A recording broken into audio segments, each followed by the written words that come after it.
Hello students, welcome back.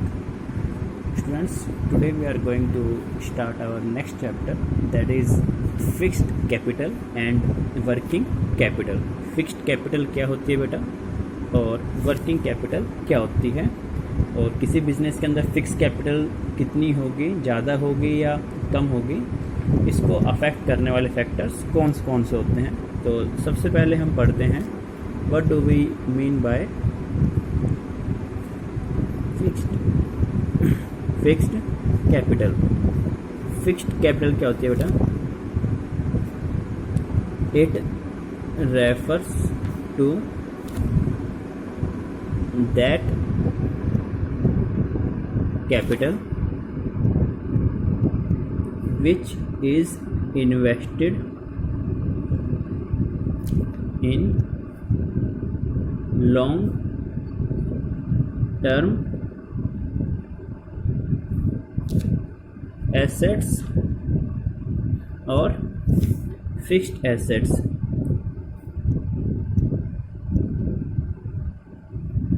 Fixed capital क्या होती है बेटा? It refers to that capital, ये वो कैपिटल होती है जो कि इन्वेस्ट की जाती है बिजनेस की लॉन्ग टर्म एसेट्स के अंदर या फिर फिक्स एसेट्स के अंदर, उसे हम क्या बोलते हैं?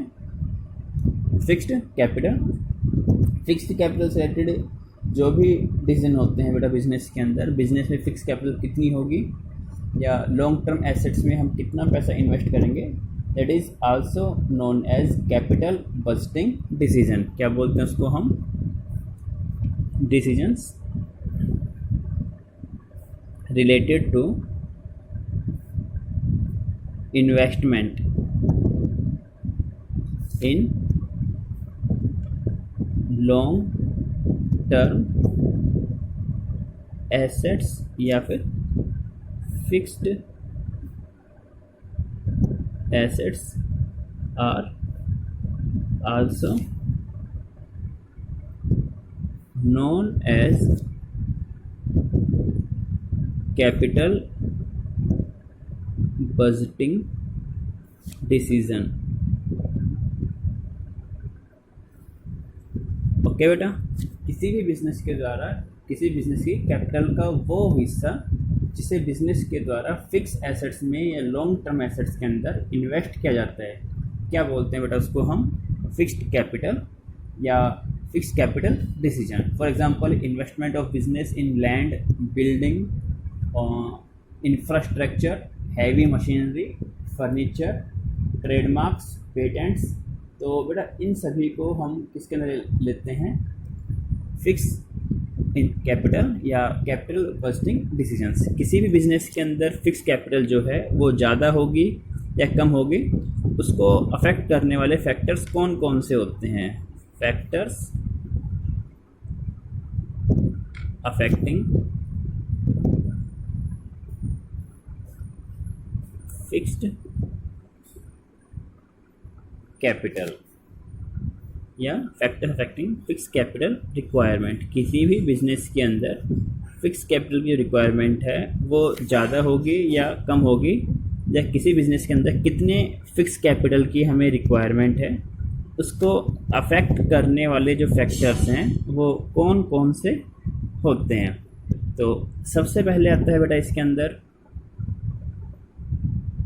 नेचर ऑफ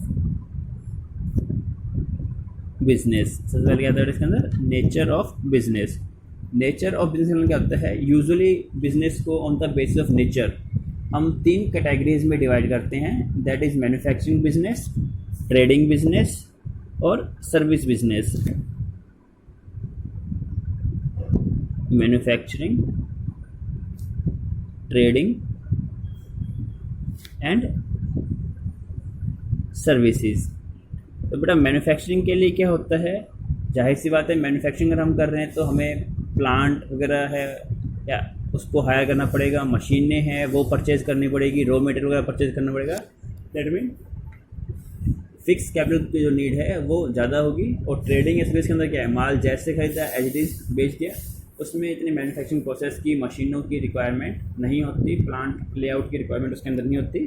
तो उसमें क्या है बेटा? मैन्युफैक्चरिंग बिजनेस होगा तो फिक्स कैपिटल रिक्वायरमेंट क्या होगी, ज़्यादा होगी। और अगर सर्विस प्रोवाइड कर रहे हैं, ट्रेडिंग कर रहे हैं, माल जैसे खरीदा वैसे बेच दिया, उस केस में एक comparatively as compare to manufacturing fixed capital जो रिक्वायरमेंट होती है वो क्या होती है बेटा, कम होती है। क्लियर है। मैन्युफैक्चरिंग बिजनेस है तो मोर फिक्स्ड कैपिटल, और ट्रेडिंग या सर्विस बिजनेस के अंदर है तो लेस फिक्स्ड कैपिटल। तो इसके अंदर क्या होता है, मैन्युफैक्चरिंग कर रहे हैं तो फिक्स कैपिटल रिक्वायरमेंट क्या होगी, मोर, और इसके अंदर क्या हो जाती है, less as compare to manufacturing. Second one is scale of business या स्केल ऑफ ऑपरेशन। जो भी बिजनेस है वो किस स्केल के ऊपर ऑपरेट हो रहा है, स्केल ऑफ ऑपरेशन। अगर बिजनेस को लार्ज स्केल के ऊपर किया जा रहा है, अगर कोई बिजनेस है उसका हम कहते हैं हमारा कारोबार है वो पूरे राज्य में या पूरे देश के अंदर विदेशों तक फैला हुआ है, तो जितने बड़े स्केल पर बिजनेस होगा फिक्स कैपिटल की रिक्वायरमेंट है वो भी उसी रेशियो में इंक्रीज या डिक्रीज होती रहती है।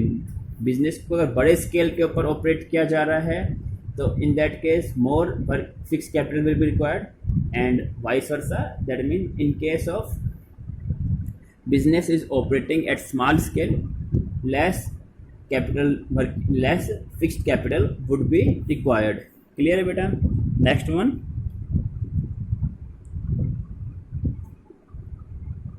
Technique of production. बिजनेस में जो मैन्युफैक्चरिंग टेक्निक है या प्रोडक्शन की टेक्निक है वो कौन सी अडॉप्ट की हुई है उस पर भी इफेक्ट करती है fix capital requirement. For example बेटा, किसी बिजनेस के अंदर जो मैन्युफैक्चरिंग टेक्निक है या टेक्निक ऑफ प्रोडक्शन है वो यूजुअली आपकी दो तरह की होती है। एक होती है कैपिटल इंटेंसिव और सेकंड होती है बेटा labour intensive. Capital intensive technique और सेकंड क्या होती है इसके अंदर, labour intensive technique. Capital incentive technique को हम मशीन इंटेंसिव टेक्निक भी कह सकते हैं, जिसमें सारा का सारा काम मशीनों से होता है। ह्यूमन लेबर की बजाय जो हाईली ऑटोमेटिक मशीन्स परचेज की जाती है और सारा जो काम होता है उसमें कम से कम लेबर की कारण होती है, एक या दो लेबर चाहिए जो मशीनों को ऑपरेट कर सके, और सारा काम ज़्यादातर जो काम होते हैं वो मशीनें अपने आप ऑपरेट करती हैं, अपने आप ही परफॉर्म करती है। उसे हम क्या बोलते हैं, कैपिटल इंटेंसिव टेक्निक। और सेकंड होता है लेबर इंटेंसिव टेक्निक, जहाँ पर काम मशीनों से कराने के बजाय ह्यूमन लेबर के थ्रू परफॉर्म करवाया जाता है, उसे क्या बोलते हैं, लेबर इंटेंसिव टेक्निक। तो बेटा अगर काम कैपिटल इंटेंसिव टेक्निक या हैवी मशीनरी के थ्रू हो रहा है तो मशीनों को परचेज करने के लिए हमें ज़्यादा फिक्स कैपिटल की रिक्वायरमेंट होती है, और अगर काम जो है लेबर इंटेंसिव टेक्निक के थ्रू परफॉर्म हो रहा है उस केस में हमारी फिक्स इन्वेस्टमेंट या फिक्स कैपिटल के अंदर जो है वो कम होती है, क्योंकि काम लेबर कर रहे हैं तो उन्हें तो मंथली सैलरी के बेसिस पे पेमेंट करनी होती है। इनिशियल इन्वेस्टमेंट या लॉन्ग टर्म एसेट्स में कोई एसेट इसमें हमारा जो कैपिटल है वो इन्वॉल्व नहीं होती। तो जब भी काम कैपिटल इंटेंसिव टेक्निक या मशीनों के थ्रू होता है तो मशीनों को परचेज करने के लिए हैवी कैपिटल की नीड होती है। उस केस में there will be need of more fixed capital, and in case of labor intensive technique there will be need of less fixed capital. Clear है बेटा। next one is technological upgradation। Technological upgradation बेटा, कुछ business ऐसे होते हैं जिनके अंदर technology frequently change होती है। उनके अगर ऐसे इन बिज़नेस के अंदर हमें कंटिन्यूसली टेक्नोलॉजिकल अपग्रेडेशन के अकॉर्डिंग नई नई मशीनें परचेज करनी पड़ेगी, तो उस केस में क्या होता है, मोर फिक्स कैपिटल। जैसे हम कहते हैं मोबाइल सेक्टर है, हर दिन नई टेक्निक के, नई टेक्नोलॉजी के मोबाइल फ़ोन डिवाइसेस जो है वो इंट्रोड्यूस हो रहे हैं। जैसे आज से 5 साल पहले यूजुअली हम कह सकते हैं कि जो कीपैड फ़ोन है, जो बटन से चलने वाले फ़ोन हैं, वो ऑपरेशंस में टेक्नोलॉजी काफ़ी तेज़ी से बदली। उसके बाद हम कहते हैं कि टच स्क्रीन फ़ोन आए। उसके बाद टच स्क्रीन फ़ोन के अंदर भी हम कहते हैं कुछ बटन्स वगैरह होते थे, स्क्रीन छोटे थे। आजकल कंप्लीट टच स्क्रीन फ़ोन आने लगे, आजकल फोल्डेबल हम कहते हैं डिवाइसेस वगैरह आ रहे हैं। तो जैसे जैसे अगर जिन बिजनेसेस के अंदर टेक्नोलॉजी का लेवल है तेज़ी से नहीं होता है तो उसमें हमें फ्रीक्वेंटली मशीनें अपनी टेक्नोलॉजी को अपग्रेड करना पड़ता है, मशीनें वगैरह रिप्लेस करनी पड़ती है। उस केस में हमें ज़्यादा फिक्स कैपिटल रिक्वायरमेंट होती है। और अगर किसी बिज़नेस के अंदर टेक्नोलॉजिकल अपग्रेडेशन की नीड इतनी नहीं होती तो उस केस में हमें लेस फिक्स्ड कैपिटल की रिक्वायरमेंट होती है। क्लियर है बेटा। नेक्स्ट होता है इसके अंदर डाइवर्सिफिकेशन।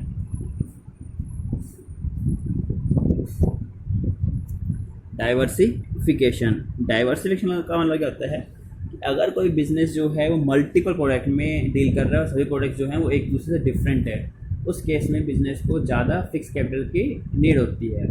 फॉर एग्जांपल हम सपोज करते हैं सैमसंग का एग्जांपल लेते हैं। सैमसंग जो है वो एक्टिव है स्मार्टफोन की मैन्युफैक्चरिंग के अंदर भी, वॉशिंग मशीन की मैन्युफैक्चरिंग के अंदर भी, माइक्रोवेव ओवन की मैन्युफैक्चरिंग के उसमें भी, या एलईडी स्क्रीन वगैरह होती है, टीवी वगैरह जो कह सकते हैं हम, या एसी वगैरह है। अब टीवी, एसी या स्मार्टफोन, इनका हम कंपेरिजन करें तो क्या इनके लिए सेम मशीन के थ्रू प्रोडक्शन हो सकता है? पॉसिबल नहीं है। तो हर एक प्रोडक्ट के लिए हमें सेपरेट मशीनरी या इंफ्रास्ट्रक्चर सेट करना पड़ेगा। उस केस में हमें ज़्यादा फिक्स कैपिटल की रिक्वायरमेंट होती है। और उसी प्रकार से अगर कोई कंपनी है वो सिंगल टाइप के प्रोडक्ट में ही डील कर रही है तो एक ही टाइप के प्रोडक्ट के लिए हमें मशीन की रिक्वायरमेंट होती है। उस केस में हमें less amount of fix capital is needed. Clear है बेटा। Next one,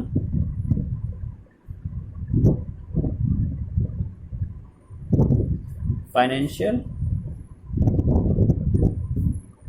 alternatives.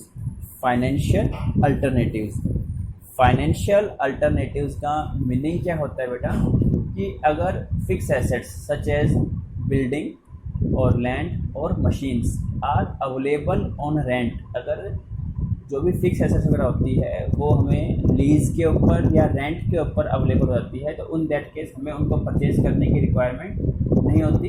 तो उस केस में हमें ज़्यादा फिक्स कैपिटल की रिक्वायरमेंट भी नहीं होगी। और अगर ये जो एसेट्स वगैरह हैं ये रेंट के ऊपर या लीज़ पर अवेलेबल नहीं है तो हमें उनको परचेज़ करना पड़ेगा, और उनको परचेज़ करने में ही एक काफ़ी बल्क अमाउंट में जो फिक्स एसेट्स है या फिक्स कैपिटल है वो इन्वॉल्व हो जाएगी। फॉर एग्जांपल हम मार्केट के अंदर कोई कपड़ों की दुकान में जाते हैं, कोई भी दुकान में जाते हैं, एक तो अगर मार्केट में हम गए कोई भी दुकान की वैल्यू है वो लगभग 25, 30 या 50 लाख रुपए के आसपास है, और वही दुकान अगर हमें 15 या 20 हज़ार रुपये के रेंट पर अवेलेबल हो जाती है तो हमें 25 से 30 लाख रुपए की जो इन्वेस्टमेंट शॉप को परचेज करने में करनी पड़ती वो अब नहीं करनी पड़ेगी। उस केस में क्या हो जाएगा, हमारी फिक्स कैपिटल जो है वो कम हो जाएगी। अगर फाइनेंशियल अल्टरनेट हम कहते हैं जो भी एसेट्स हैं वो आपको लीज़ के ऊपर या रेंट के ऊपर अवेलेबल हो जाती है तो उनको परचेज़ करने में हमारी कैपिटल इन्वेस्ट नहीं होती। दैट मीन उस केस में हमें कम अमाउंट के अंदर फिक्स कैपिटल की रिक्वायरमेंट होती है, उसे हम क्या बोलेंगे, फाइनेंशियल अल्टरनेटिव। और अगर ये एसेट्स रेंट के ऊपर या लीज़ के ऊपर हमें अवेलेबल नहीं है तो हमें उसको परचेज़ करना पड़ेगा। उस केस में हमें काफ़ी बल्क अमाउंट में फिक्स एसेट्स या फिक्स कैपिटल के अंदर एसेट्स को इन्वॉल्व करना पड़ेगा। क्लियर है बेटा। Next one is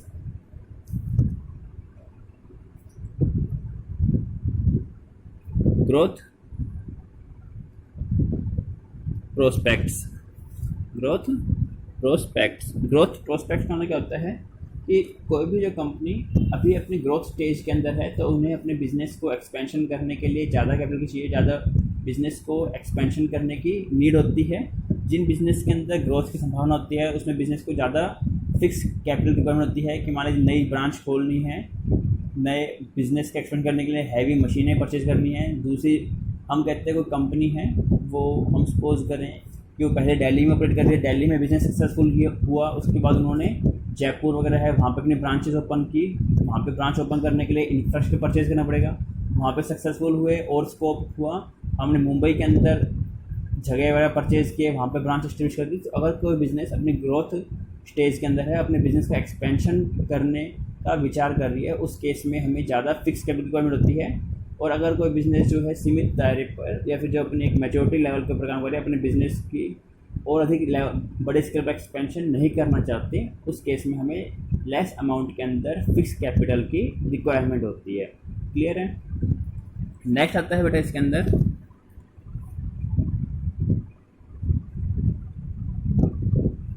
level of collaboration या जॉइंट वेंचर।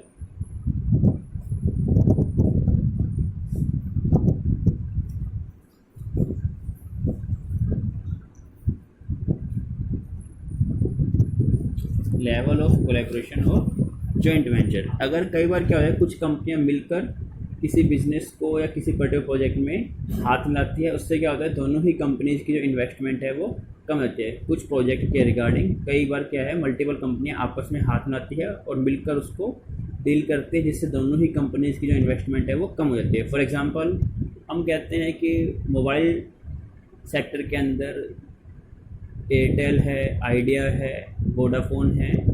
तो आइडिया और वोडाफोन सेम कंपनी है, पहले अलग अलग होती थी, तो लगभग तीनों का कस्टमर बेस एक जैसा था, तीनों ही एक दूसरे के लिए क्लोज कंपटीटर्स थे।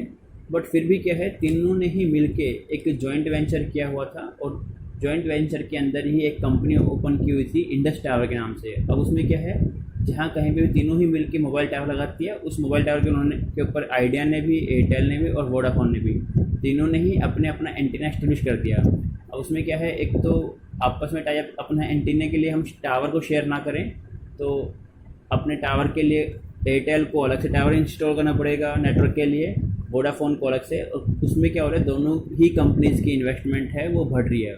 और एक उन्होंने क्या किया, आपस में कोलैबोरेशन कर लिया, दोनों ने ही मिलके एक सिंगल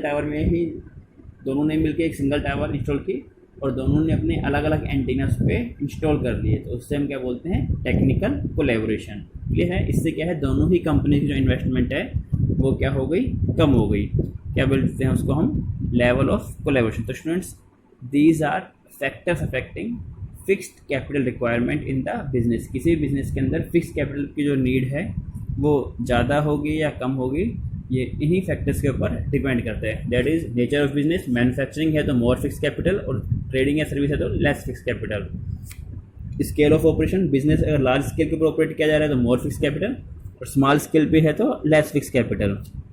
इसके अलावा टेक्निक ऑफ ऑपरेशन, काम मशीनों के थ्रू हो रहा है, that mean capital intensive technique के थ्रू हो रहा है तो मोर फिक्स कैपिटल, और लेबर ओरिएंटेड टेक्निक के थ्रू प्रोडक्शन हो रहा है तो लेस फिक्स कैपिटल। इसी प्रकार से किसी बिजनेस के अंदर टेक्नोलॉजी की जो है वो तेज़ी से चेंज होती है, तो उन नई टेक्नोलॉजी के अकॉर्डिंग हमें मशीनें वगैरह अपग्रेड करनी पड़ती है। उस केस में क्या होता है, मोर फिक्स कैपिटल। और टेक्नोलॉजिकल चेंजेस की जो स्पेस है वो अगर स्लो है तो उस केस में क्या होता है, लेस फिक्स कैपिटल। इसी प्रकार से डाइवर्सिफिकेशन, अगर कोई कंपनी मल्टीपल टाइप्स के प्रोडक्ट में डील कर रही है, फॉर एग्जांपल सैमसंग है, तो हमें अलग अलग प्रोडक्ट के लिए अलग अलग मशीनें और इंफ्रास्ट्रक्चर इसका अरेंजमेंट करना होता है। That mean more amount of fix capital required. और अगर कोई कंपनी लिमिटेड टाइप के प्रोडक्ट्स में ही डील कर रही है, एक ही टाइप के लिमिटेड टाइप के प्रोडक्ट्स के रिगार्डिंग हमें स्पेसिफिक या लिमिटेड टाइप की मशीनरी की रिक्वायरमेंट होती है, उस केस में हमें less amount of fix capital is required. इसी प्रकार से अगर कोई कंपनी है, उसे अगर फिक्स एसेट्स है, यानी कि लैंड है, बिल्डिंग है या शॉप्स वगैरह है या मशीनें हैं, वो अगर लीज के ऊपर या रेंट के ऊपर अवेलेबल हो जाती है तो हमें उन्हें परचेज करने की रिक्वायरमेंट नहीं होती। In that case less amount of fix capital is requirement. और अगर ये एसेट्स हमें रेंट के ऊपर या लीज के ऊपर अवेलेबल नहीं है तो हमें उनको परचेज करना पड़ेगा। उस केस में बल्क अमाउंट ऑफ या huge amount of fix capital is required. इसी प्रकार से अगर कोई कंपनी ग्रोथ कर रही है, अपने बिजनेस का एक्सपेंशन कर रहती है, तो अलग अलग ब्रांचेज प्लेसेस के ऊपर अपने ब्रांचेज ओपन करनी पड़ेगी। ब्रांचेस को ओपन करने के लिए उसको वहाँ पे ब्रांचेस परचेज करनी पड़ेगी या फिर ज़मीनें परचेज करनी पड़ेगी, इंफ्रास्ट्रक्चर डेवलप करना पड़ेगा। उस केस में क्या होगा, हमें more amount of fix capital requirement. और अगर कंपनी के अंदर ज़्यादा ग्रोथ के चांसेस नहीं है, ग्रोथ को अपने एक्सपेंशन में ज़्यादा इंटरेस्ट नहीं है, उस केस में क्या होगा, less amount of fix capital is required. और लास्ट होता है बेटा लेवल ऑफ कोलैबोरेशन। कई बार कुछ कंपनियां हैं आपस में टाई अप करती है, जिससे क्या होता है, दोनों ही कंपनीज की जो इन्वेस्टमेंट है वो कम हो जाती है। फॉर एग्जांपल हम कहते हैं मारुति है, मारुति के लगभग देश के हर एक डिस्ट्रिक्ट के अंदर सर्विस स्टेशन है।